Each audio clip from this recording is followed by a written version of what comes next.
మనకు పహల్గామ్ దాడి ఏప్రిల్ 22న జరిగిన పహల్గామ్ ఏదైతే ఉందో బేస్రాన్ మెడోస్‌లో జరిగిందది. బేస్రాన్ వ్యాలీ అని గూడా అంటారు.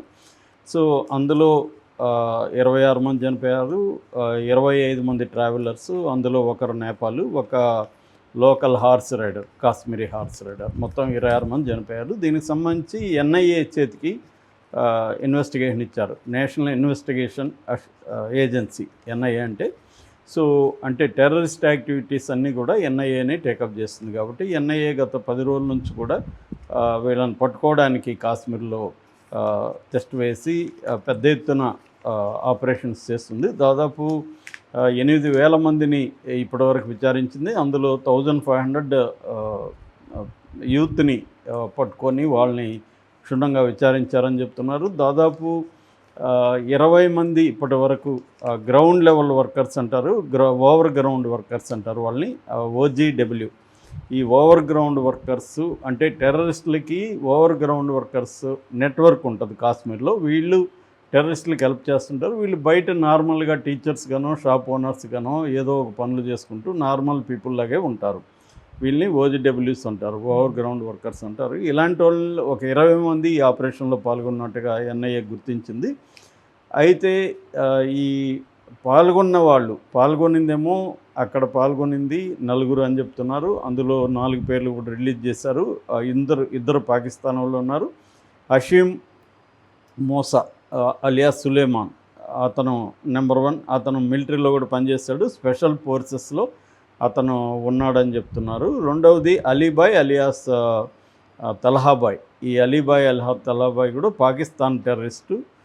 వీళ్ళు కాకుండా కాశ్మీర్ టెర్రరిస్టులు, కాశ్మీర్లో ఉంటున్న టెర్రరిస్టులు ఎవరు అంటే అదిల్ తోకర్ అండ్ ఆసిఫ్ ఫౌజీ, వీళ్ళిద్దరు. ఈ 4 పేర్లు కూడా అనౌన్స్ చేశారు. వీళ్ళు కాకుండా వీళ్ళకి వెనుక తట్టుగా బ్యాకప్గా ఇంకొక 3 ఉన్నారు. మొత్తం 7 మంది గ్రూపు దీన్ని అటాక్ చేశారు. ఆల్రెడీ 4 ఏరియాలని వాళ్ళు ఐడెంటిఫై చేసి 4ని రెక్కి చేశారు. అందులో ఇది బెటర్గా ఉందని వాళ్ళు అనుకున్నారు. ఎందుకంటే పెహల్గాం నుంచి ఇది 5 కిలోమీటర్ల దూరంలో ఉంటుంది. పెహల్గాం నుంచి ఏ రకమైన రోడ్డు మార్గం కానీ ఇంకోటి కానీ లేదు. కేవలం నడిచి రావాలి, లేదా పోనీ అనే పొట్టి గుర్రాల మీద ఎక్కి రావాలి.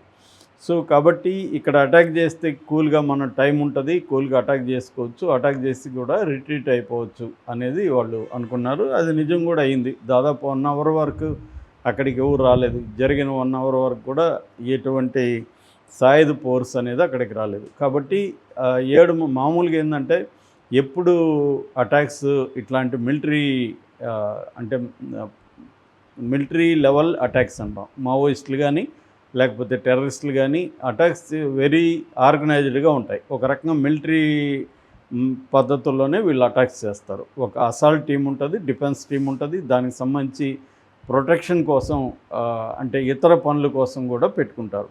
సో ఇక్కడ 4 పార్టిసిపేట్ చేశారంటే ఖచ్చితంగా వీళ్ళ వెనక అక్కడే ఆ అడవిలో ఒక 4-5 ఉండే అవకాశం ఉంది. ఎందుకంటే ఫుడ్డు వీళ్ళకి, ఆ తర్వాత ఫస్ట్ ఎయిడ్ కిట్టు, వీళ్ళకేమన్నా గాయాలైతే ఫస్ట్ ఎయిడ్ కిట్టు ఇట్లాంటివి ఉంటుంది. తర్వాత అక్కడ పైలట్ కూడా ఉంటారు. పైలట్ అంటే రిట్రీట్లో వెళ్ళాలంటే అక్కడ లోకల్గా ఆ ఏరియా మీద పట్టున్న ఒక అతను కూడా పెట్టుకుంటారు.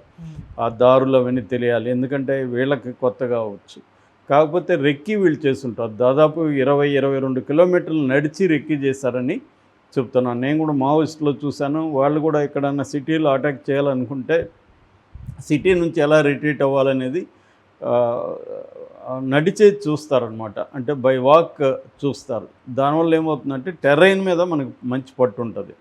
సో అలాగే వీళ్ళు కూడా ఒక 22 కిలోమీటర్లు నడిచి ఇక్కడికి వచ్చారని, మొత్తం ఒక వారం నుంచి ఇక్కడే ఈ ఏరియాలో తిరుగుతున్నారనేది వాళ్ళు, దానికి సంబంధించిన ఫుడ్ కావచ్చు, మెడిసిన్ కావచ్చు, ఇతర ఇవి తెచ్చుకున్నారు. ఇవన్నీ గుర్తించింది.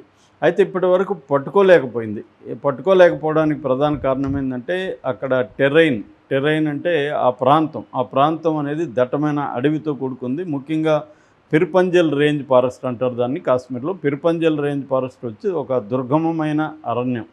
సో దాంట్లో అనేక దారులు ఉంటాయి, అనేక గుహలు ఉంటాయి, రకరకాల వ్యవహారాలు ఉంటాయి. అక్కడ దట్టమైన అరణ్యం, దాంట్లో వీళ్ళు వెళ్ళి పట్టుకోవడం కష్టంగా ఉంది ఎక్కడ ఉన్నారా అని. రెండవది సెల్ఫ్ రిలయన్స్ అండ్ ప్రిపరేషన్ అనేది టెర్రరిస్టులకు బాగా పెరిగింది ఈ మధ్యకాలంలో. అంటే వాళ్ళు 10 రోజులైనా 20 రోజులైనా ఆల్రెడీ అడవుల్లో కొన్ని చోట్ల డంపు ఫుడ్ పెట్టేసుకున్నారు వాళ్ళు అక్కడక్కడ. సో ఈ ఎక్కడైనా ఒక చోట ఏదైనా ఇంకొక చోట వాళ్ళకి ఫుడ్ డంప్ ఉంటుంది. అట్లాగే వంట చేసుకోవడానికి కూడా కొన్ని పాత్రలు అవన్నీ కూడా కొన్ని ఏరియాల్లో పూడ్చిపెట్టేసుకున్నారు. సో ఇట్లా వాళ్ళు ఫుడ్డు, మెడిసిను, తర్వాత